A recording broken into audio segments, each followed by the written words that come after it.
So it's taken 163 episodes for us to reach the lofty heights of me being able to actually speak to someone who is a drone photographer. And to be honest with you, before I started the podcast, I wasn't really sure what an aerial artist or a drone photographer was, in the sense that I would have assumed as a wedding photographer, it'd be very similar to what I see of drone photography in the UK, which is just people trying to decapitate brides, grooms and photographers with a drone without paying much attention to what they're doing.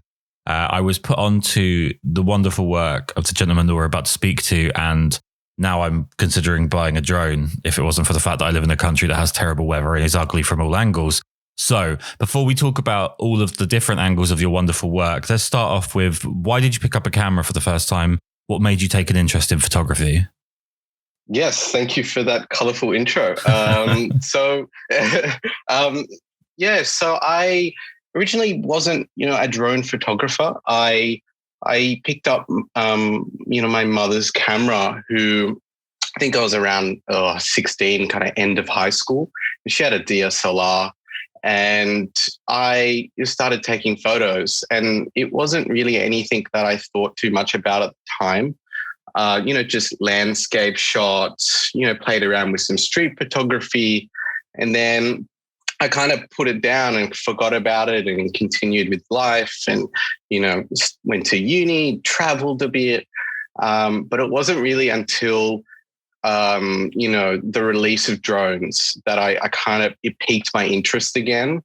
And I think that came about because I was a bit of a techno nerd.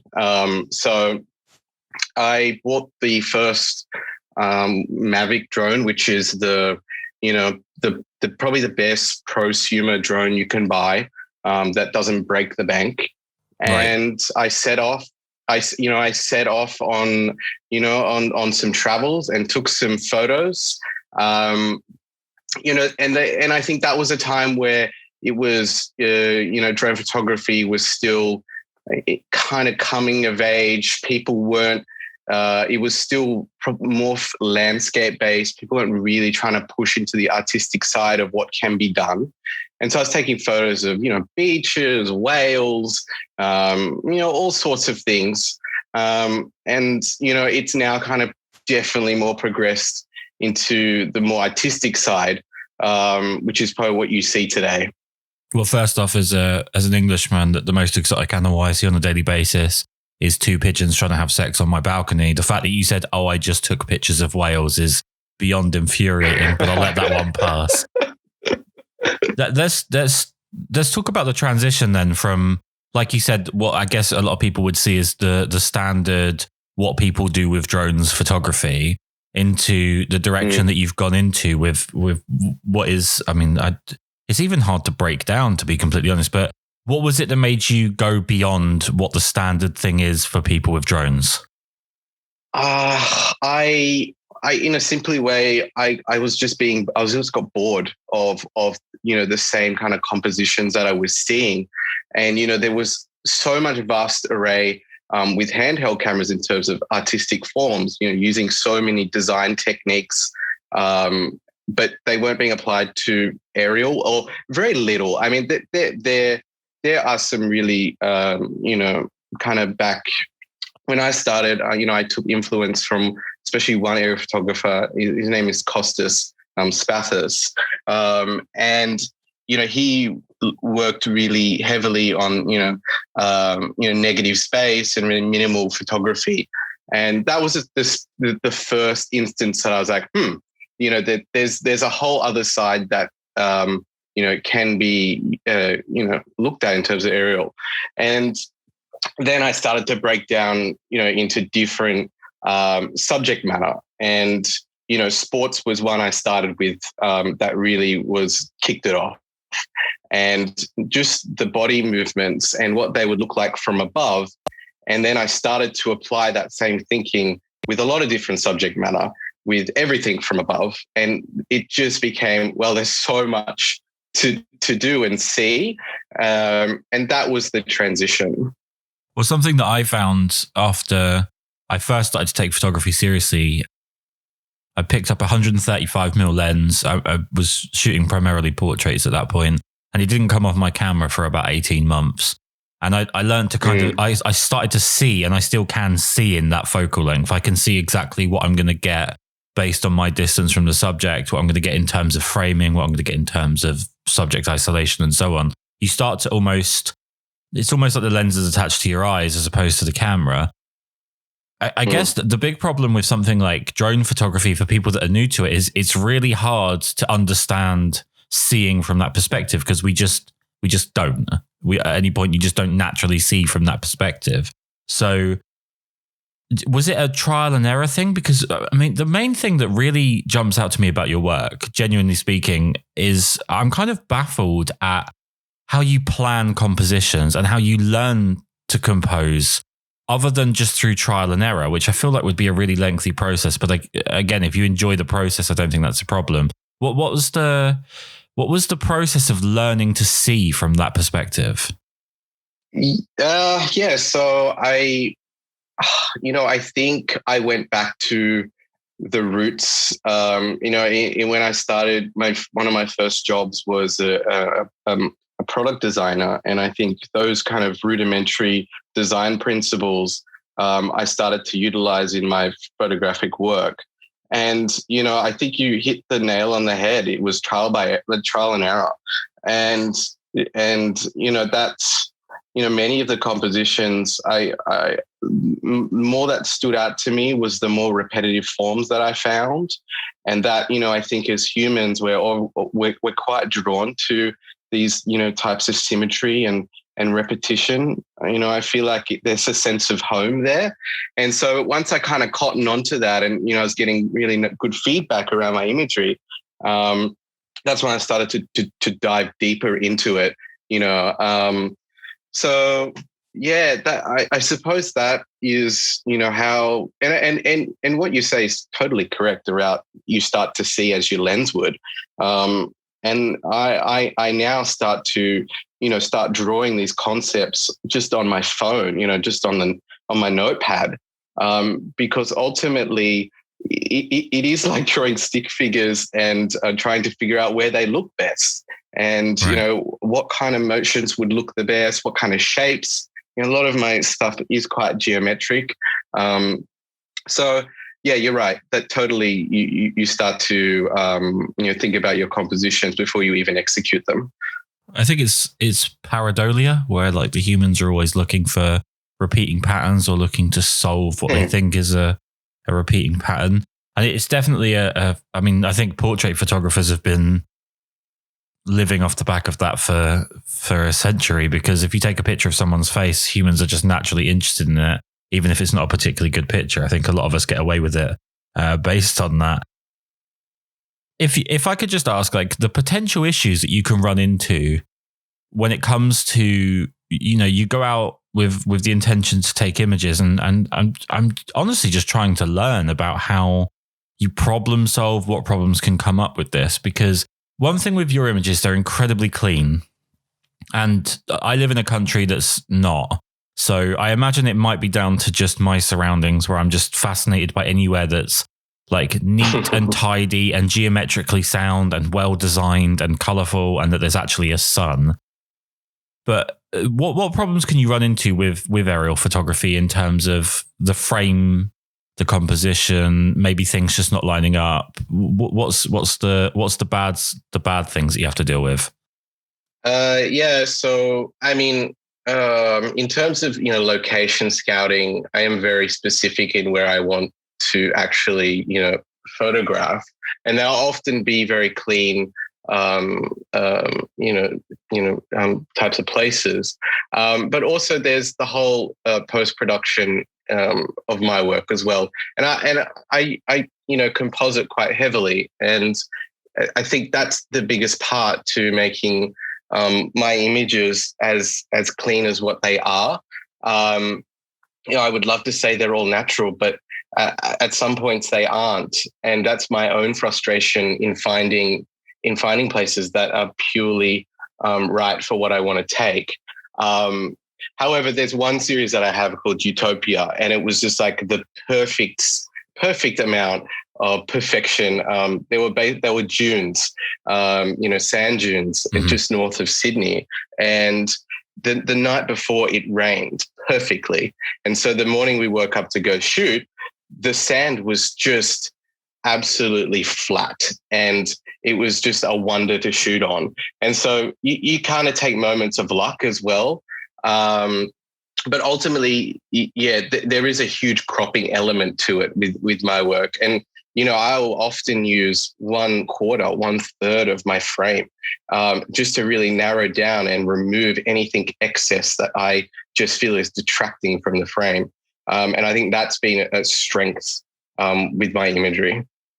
Well, it's similar to something that we do within weddings, which is me and my wife refer to it as corner pinning, which is not really the correct term for it technically, but when you're married to someone, you can use the wrong terms and no one's the wiser. But essentially, it's like you're picking out a small section of a scene, and by including things that would run off the edge and go beyond the frame, you give a sense of a bigger frame without having to include all of the messy elements that probably don't help too much with the composition. I get the sense of like a bigger scene with every one of your images. Like you've picked out a really wonderful, clean area. And by being specific, my imagination fills in a lot of extra information on the edges of the frame in a really good way. Is that intentional? Totally not. But I'm glad you think that. No, there's lots of imagination. I'm happy for that. But no, I generally am focused within the frame, and will be that way. And before I even start editing, start even looking and start touching an image, it's the crop tool. It honestly is the crop tool.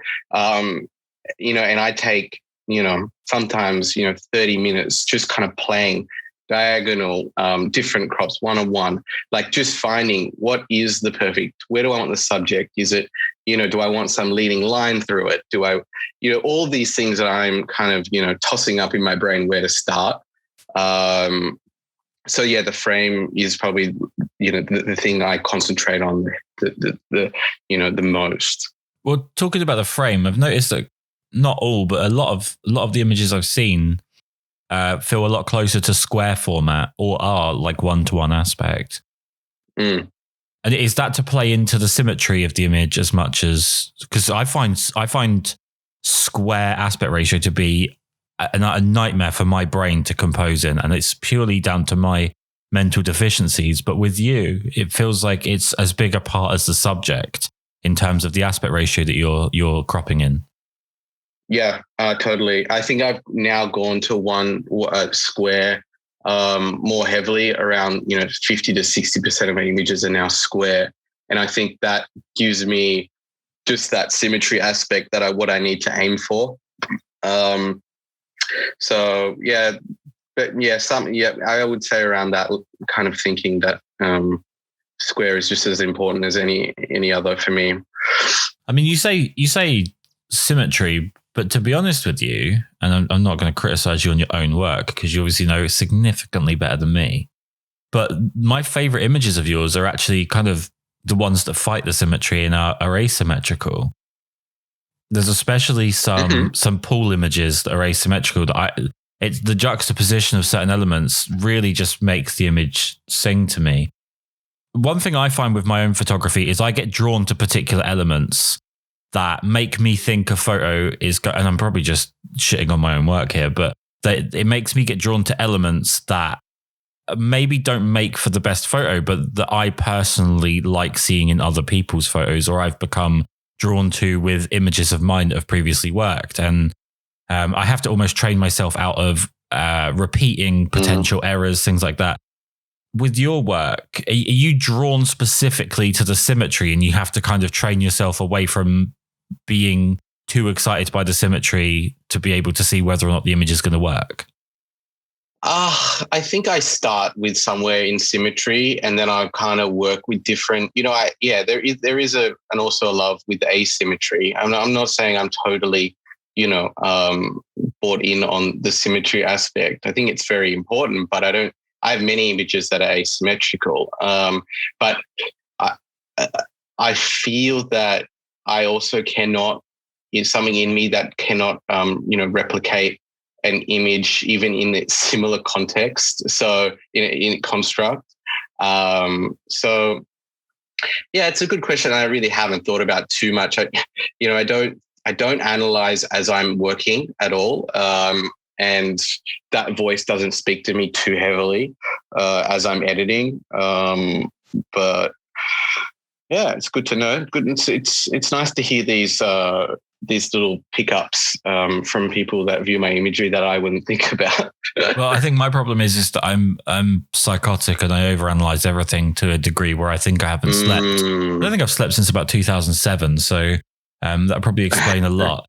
When you're introducing, like, you've got synchronized swimmers, you've got tennis players, you've got ballerinas, you've got I would guess you would describe them as tourists if you're doing like hotel images, maybe tourist plants, whatever, swimmers and so on. When you're introducing a human element, how much does that complicate or help what it is that you're trying to achieve? Because obviously a human element, you can direct it, and in a way that can be kind of a mixed bag, because sometimes that can be a nightmare and sometimes that can make everything work a lot easier. I think with the sports stars and the ballerinas, that was a challenge to work in, because they've got their own domain and they know what looks good in their domain. But from the air, it was totally different, right? So there was a point of collaboration around, this is what I know that looks good, these type of positions. Let's try to find a balance of where that looks. A good example was the ice skaters and the ballerinas. Ultimately, which looking down, straight down, doesn't really provide that much without a shadow, or without these kind of other elements that provide a little bit more excitement to the image. But that's kind of the sports star and the ballerinas of the world. But then there's also kind of just working with, just set models on a more conceptual level. And I think that's very heavily directed by me. And that's when I talk about, working through, the set design before. And that's, I suppose, the more compositional work of mine. So it's probably broken up into the two different types of people.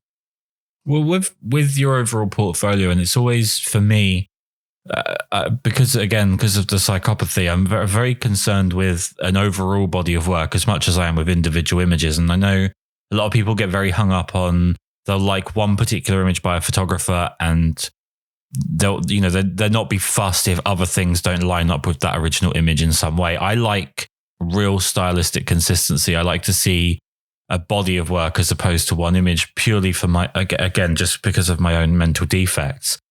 With your work, the everything seems to line up. The color work, the images, even when there are broadly different subjects, are tied together not just by the fact that they're aerial shots, but you can tell that the sense of style and the mood, everything is carried through everything.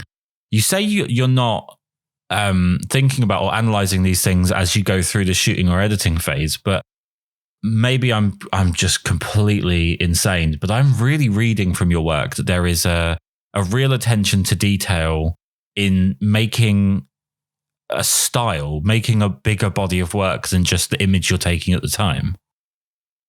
Yeah, all right. Let me rephrase. I'm not over analyzing as I'm doing it, but yes, I am. I am very focused on attention to detail within its own series, and I've only started to do series-based work in the last 12 months because I wanted to challenge myself to make works in a series because I found that very hard to start from an aerial perspective.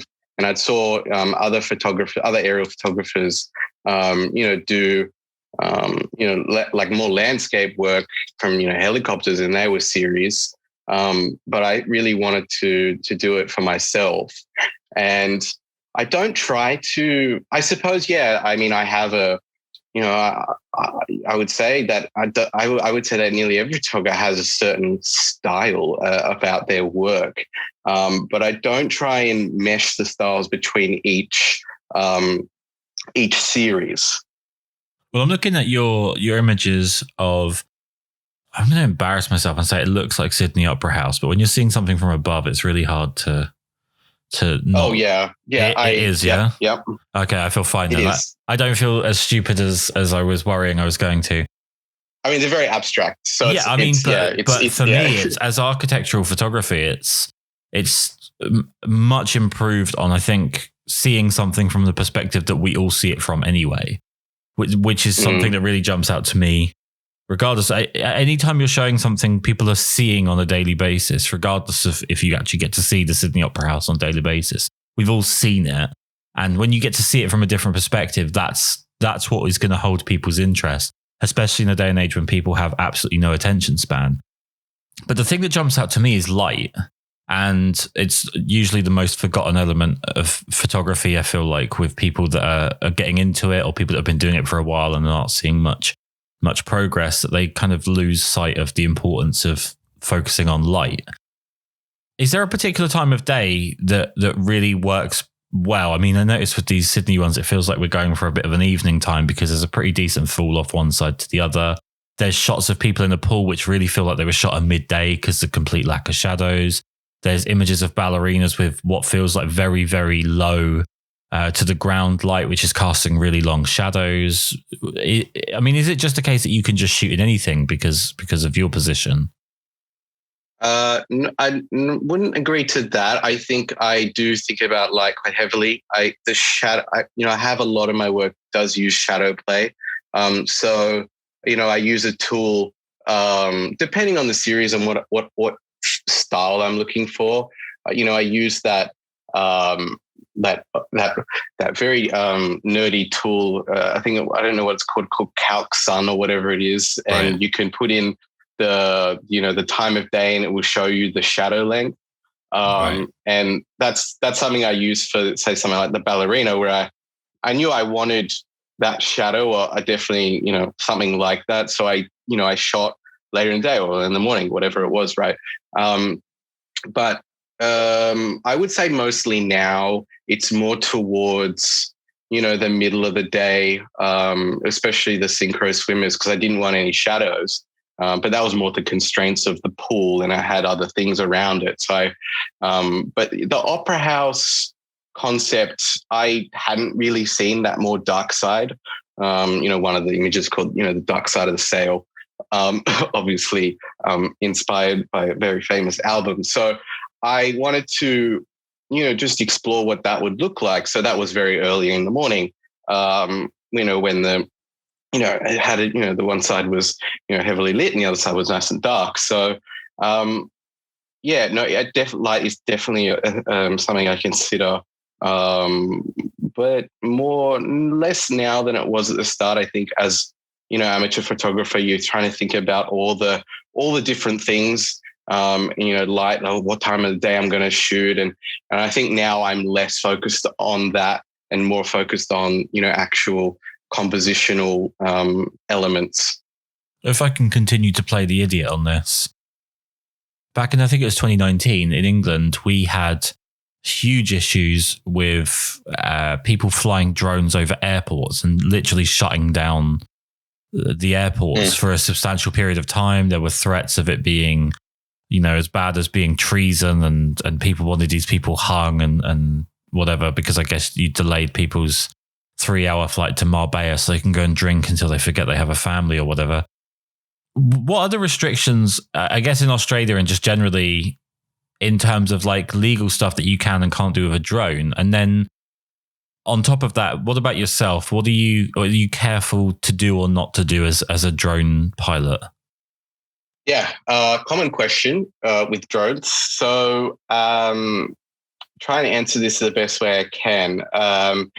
In different settings, there's different rules. So, of course, the whole airport is a no-go zone. As drone photographers on our app, on our in our remotes, there's blocked off sections on the map. So even if you wanted to fly into a zone, the drone would just stop and not go in there.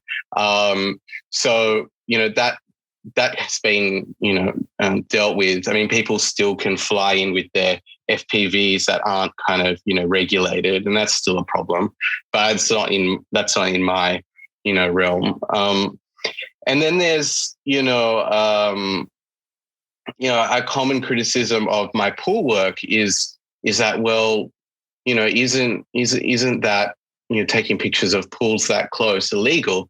And really, the law is very it's very clear cut on this, and the ruling is no different to taking an image on the street of a house, and it's still legal. You can't take a picture of a person on that private property, but you could take an image of the house or whatever. And the same applies to the airspace. So I think there obviously is some confusion around that. And then when it comes to other rules, regions are very different around the world. So, in the US, you've got the whole national parks thing. They're very strict. But here, it's not too bad. The regulating body isn't that, on top of, aerial photographers. So I haven't had any issues.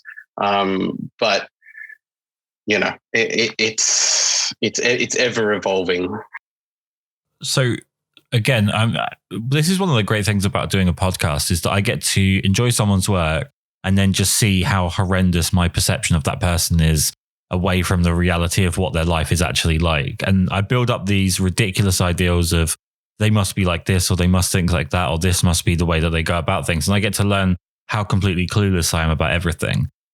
Going back to your process of shooting, I get the impression it's not something you can do particularly casually. And again, I think that's just down to the cleanness of the images. And if one thing I really like about photography is that it really does show intent. And there's a lot of photographers that you can tell from images. And I have images in my portfolio that are like this, where you can see things were a little bit chaos theory compared to being very well planned out. With your images, I get this constant sense of planning and intent and almost a clinicalness with the way that you go about producing the image. I get the feeling with drones, you can't really kind of like go out like I could with my camera right now and just wander around and take pictures. You couldn't just go out with a drone and just go around taking pictures purely because you'd need to have some idea of what you're looking down on and be able to plan that in some respect. Am I completely off base on that?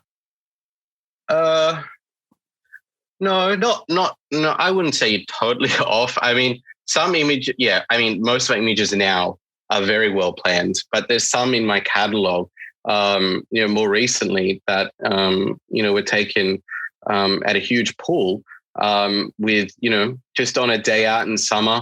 But, even the way I've composited them are quite methodical. But I would say a lot of the planned shoots, they're the ones that, you can't go out. Like, it takes preparation, right? You got to get the model, you got to find the props, find the place you want to shoot, get the necessary ticks for shooting with a drone, and all of those things. So, and that's why I shoot in now series based, because you can get 15 to 20 images out of one shoot. For me, that's a lot easier than doing multiple shoots over multiple days without really any intent. And then you've mentioned models there, again, going back to the human element. How strict are you in your direction with these individuals that are in your images? Because obviously, like with the ballerina where you're casting a shadow, that's got to be really specific, I'd imagine, for that to work out correctly. And also you're relying on their ability as a ballerina to be able to convey what you're giving them. The synchronized swimmers, I can't even get my head around how you deal with that many people that are that skilled, and then you're coming at it from, I mean, this is just maths that my brain can't handle. But what's the directing like, and how do you actually direct, considering you obviously don't want to appear in the image and be too close? Are you just yelling at them from just off frame? Yeah, I think the model, the more I would say confident the model is in their own ability, the better. I think it is hard. It is hard. You're looking down at looking down at a screen and trying to control a drone and trying to direct. But I feel that the first 15 to 20 minutes of finding yourself, especially if the model, as I said, is, a ballerina, or they have their own, area of expertise, then it's working out that balance. And then, you start showing them what things look like. And, with the ballerina, starting to show, what that shadow looked like. And then, you show the excitement on her face. And then she was like, well, what if I do this? What if I do that? And then, it's that collaboration, to get the best out of the time we're together. So that's ballerina. And then the synchronized swimmers, there was eight swimmers.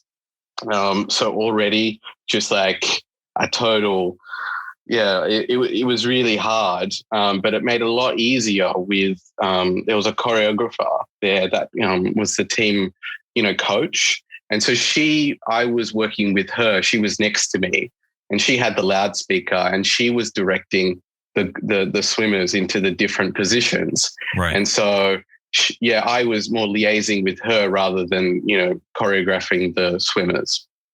So let's talk about this as I don't want to say as a product, but let's talk about your work commercially. There's got to be a huge market for this because it's wonderfully commercial, it's artistic, it's incredibly well carried out, it's clean, you must have, constant people knocking at your door or sending you emails for images or for you to come in and do work like this. Is commercializing this what you want to do, or is that something that you do, or is it something you want to avoid? I've tried to push down that track into, doing more commercial work. It really hasn't been fruitful for me, but I'm really trying to push more the artistic side. Selling, getting into galleries and to art fairs. And I think that's where I want to be. I'm still trying to work it out. I'm still very young in this process. Yeah, I mean, that's one issue I do have to take up with you, actually. As someone, I'm only 33, and as a photographer, especially in England, I feel very young. And I do get quite irritated whenever I like someone's work and they happen to be younger than me. It feels like a personal attack. So I think we should just get that. Are you 28? Yeah, 28, yeah. That's absolutely disgraceful. Like, how dare you? But yeah, I mean, it just feels like there has to be a market for this. I mean, you're plenty published, correct? I know BBC, CNN, I think Washington Post. I mean, how does that come about? Are you approaching them, or are they approaching you? Yeah, no, I approach publications with nearly every series I do, and I do that based on some advice I got a few years ago from a mentor now, who's he's in the gallery spaces, and he does this for a living now. So that was after everyone was fighting for Instagram coverage and reach and exposure.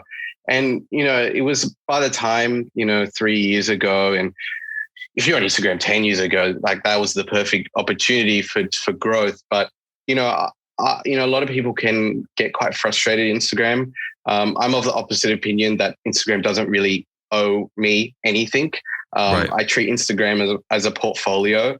If it's great, if an image gets more reach than others, but, I try to, outreach my work to different publications that can reach new viewers, because that ultimately was the aim, and it's been quite successful, in the process. I mean, my favorite image outright is there's one called Fall, which is a pool with some leaves in it, and I just the symmetry of the frame mixed with the asymmetry of not only the leaves but the shadow and everything, I just think is just an absolutely awesome setup. And it's just an image that, like, 20, 30 years ago, I just don't think anyone would have taken purely, or maybe I'm just being completely ignorant, but I don't think anyone would have taken, because if you're going to go to the expense of getting yourself up in the air to take a picture, I feel like that's true, yeah. You're only going to go for like really grandiose stuff and maybe shy, like the landscape stuff that you were talking about at the beginning. Do you do photography away from with the drone, or are you now just a complete drone person?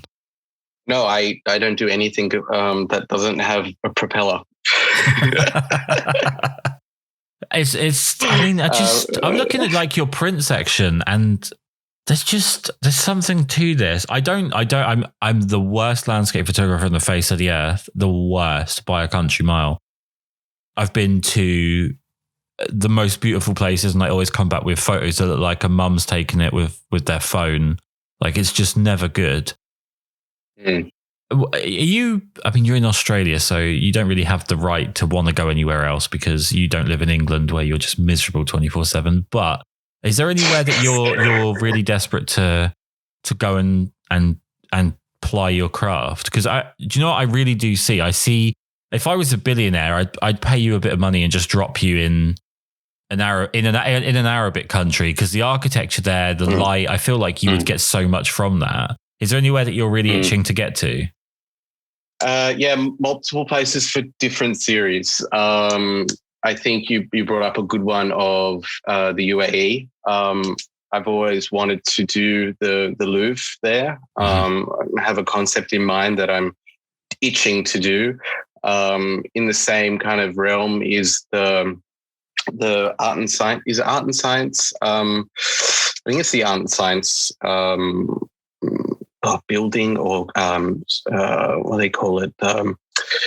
It's in Valencia. I think you know the one I'm talking about. Well, if you're a architecture buff, I think you'd know it. Also, another concept there that I've always envisioned doing. So that's that kind of architecture type. And there's also, my pools work.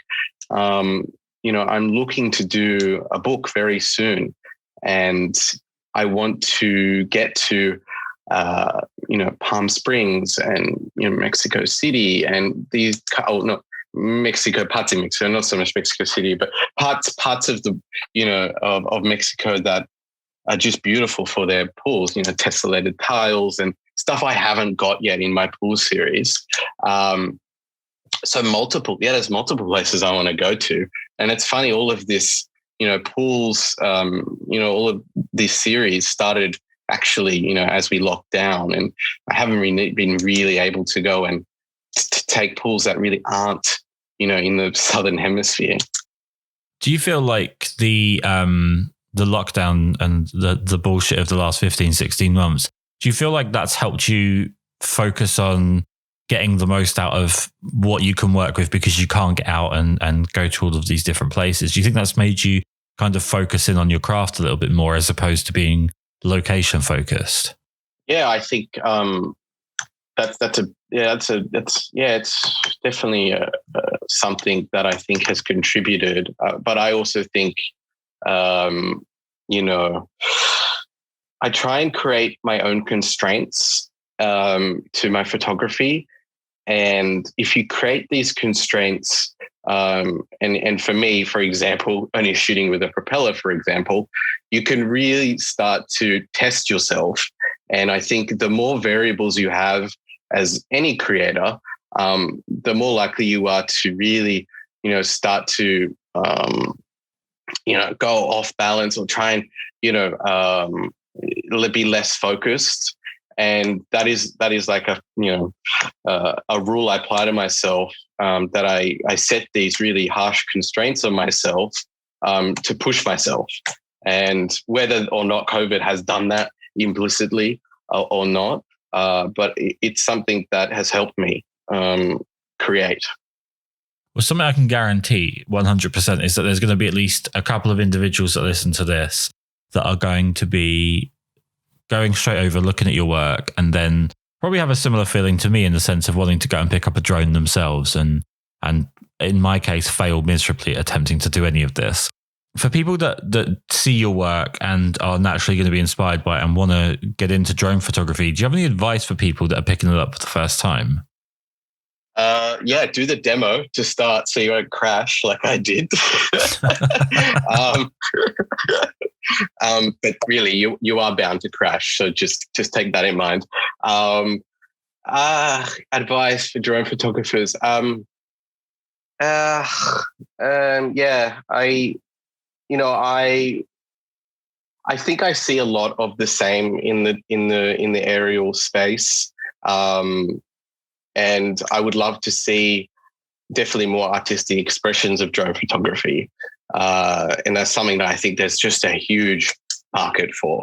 And so I think my advice would be to really just put that thing above anything that you might think could be at least somewhat interesting. And it's so much trial and error into getting it. And, just whatever kind of concepts that you have as a handheld photographer, apply what that would look like from above. And that's honestly what I do most of the time. So I think, that's more of an artistic, what would you do as to picking up a drone. But I mean, the standard stuff of, making sure the rules and all of those things is also, always important. And, I always know that you are going to piss people off. Like drones just have that inherent effect on people. It's unfortunate because it's always an uphill battle for me to pitch my work to do things. Like, for example, if I wanted to do the Louvre, I know that would be more an uphill battle than it would be for a regular photographer. But that it just comes with it. It's people's perception. It's just that word drone has a negative context in some way, which I really want to try and get away from. Well, I think it's cameras. Obviously drones has a whole extra element of there's a bit of noise and it's above. And I think maybe most people are just scared of anything that comes from the sky that they can't control. But I think cameras generally are an antisocial thing. And it's something I've always been kind of fascinated by it might just be an English thing. It might just be a photography thing. It might be a male thing. I don't know. But there's a lot of people that buy cameras as a social crutch, as a way to meet people, as a way to make friends, as a way to kind of, just as a social tool. And it's an ironic thing because the camera is an antisocial tool. I remember being followed on a beach, and we have beaches in England, although they are painful. I was photographing a sunset where I used to live on the beach in England. And this guy with his kid followed me. Now I'm shooting out at the ocean and he followed me like all the way down the beach onto a pier. And I was like, this is really bizarre. This guy's just not going away. And I'm just taking pictures out of the ocean. And as I'm packing my stuff away, the guy walks over and approaches me and he says, "It's disgusting what you do." And I was like, what am I doing? Sorry. And he's like out with a camera taking pictures of kids. And I was like, what on earth are you talking about? And I'm like pulling my camera because the second you hear that, you panic. Like he's got the wrong end of what I'm doing. And I'm showing him the back of my camera. And I was like, mate, if you were that concerned, firstly, you're completely off your rocker. But if anyone wanted to take pictures of your kid, firstly, I don't think they're going to be worried about like ISO performance and megapixels. They're going to be pretending to text and doing it on their phone or something. They're not going to be as obvious as to like take a tripod out with them and stuff. It's something about cameras that just attracts the worst in people. And yeah, that guy, he was a fun guy. He was definitely an English guy when it come to spending a day at the beach, just chasing someone down to try and be offended by them. Something I do a lot on the podcast and something I do a lot when I'm just talking to photographers on a personal level is about self-evaluation. It's always interesting to see how people see their own work. We've seen that in this podcast alone. The way that I've sort of seen your work is different from how you view it yourself. If I was to corner you on this one and say, what do you think your best quality as a photographer and maybe your worst quality would be? Yeah, I would say my best quality is probably my experimentation. I think that, I think just the ability to try different things and see what works, and that trial and error. I suppose that has been, part of the success of my work. I would say my kind of, drawback to that, is, if I don't get the shot I want, I will try and push it in post until I get it. And ultimately I know it's not where I want, and it just causes frustration. So there's that whole premise of pushing it where it doesn't need to go, right, and not letting it be a natural process. I think that's probably my weakness.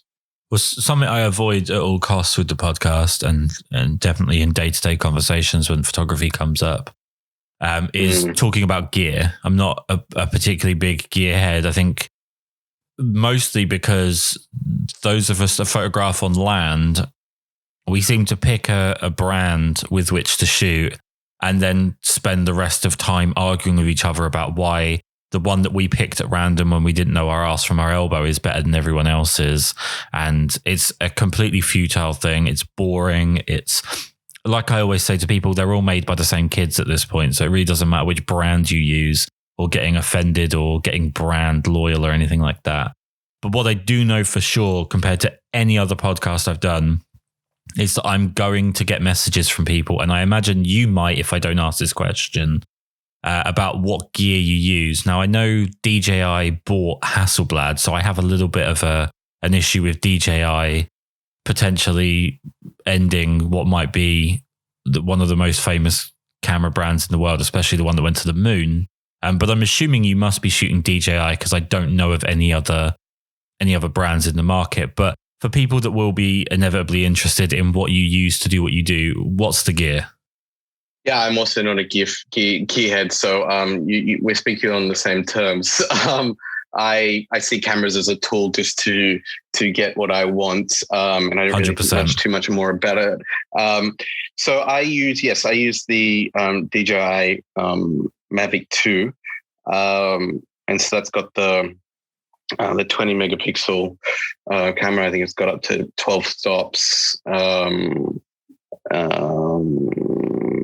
What else does it have? I'm not, again, I don't know the whole, the tech specs of it all. But what you really need to consider as a drone photographer, what bugs me the most is the battery's lifespan. Right. And you only get about, well, I get more because I don't fly around as much as others, but I get about 25 minutes to 30 if you can really push it per battery. But if you're flying around, I think you only get about 20, kind of, around 20 minutes. And yeah, I got the fastest memory card you can probably buy with money. What else? Lightroom, Photoshop, that kind of jazz. If I could ask one stupid question, are you shooting in RAW? Yeah. Okay. I know that's a really stupid question. I just have never flown a drone. I wasn't sure. Just so, it's an education for me. This is basically a podcast just to educate my stupid ass.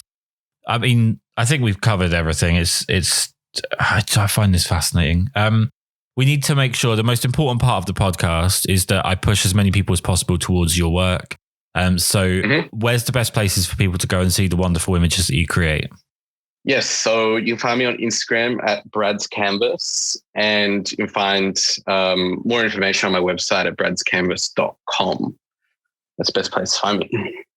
I would definitely recommend the website because I'm a website person. I know that a lot of people kind of focus solely on Instagram, but your website's lovely. Lots of big images to see, and also the ability to see some of the press clippings of what you've done and so on. So yeah, man, massive thanks for taking the time to do this. I apologize for my ignorance. I really do appreciate it.